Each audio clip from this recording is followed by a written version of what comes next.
Now, this is the main technique that I found very useful to overcome any phobia, including arachnophobia, and that can easily reduce any stress. I will demonstrate this technique at first on a stressful situation using an example. For instance, you're in a public transport on your way to work, let us say on a bus. While you were in the bus, some horribly rude person stepped onto your toe and abused you verbally. This entire situation upsets you very much.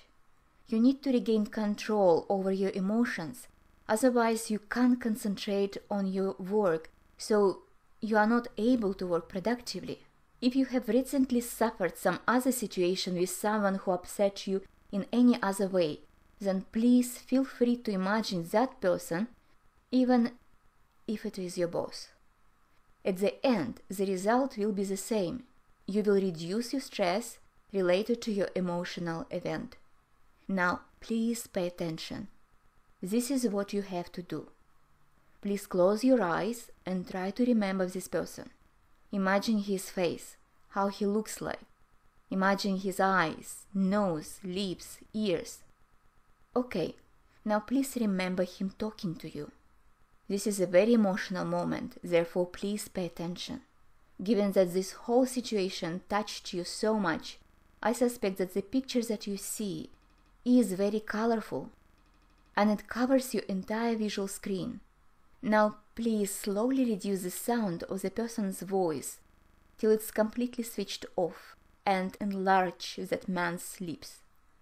Notice how his lips become larger and larger and larger while completely disfiguring his face, making him uglier and uglier and uglier and funnier at the same time. His enlarged lips are moving without any sound.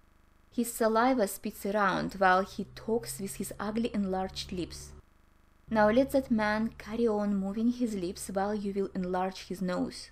This change makes the man's face look even more ugly and funny. I can imagine you are smiling, if not laughing, by this moment. Please continue enlarging the man's nose till it covers his lips, making the movement of his lips somewhat uncomfortable for him. His enlarged moving lips spitting saliva. His enormously huge nose makes his deformed face look incredibly ugly and funny at the same time. I believe that at this point you have started to calm down. Now, please make this entire moving picture black and white. Put it into the frame and slowly but continuously reduce this picture in its size till it becomes so small that it could barely be seen somewhere in the bottom corner of your screen. How do you feel about the man who offended you? If you have done everything as I advise you to do, I expect your emotions towards the person who offended you should be reduced, and your head should feel much clearer. This event should not bother you as much anymore.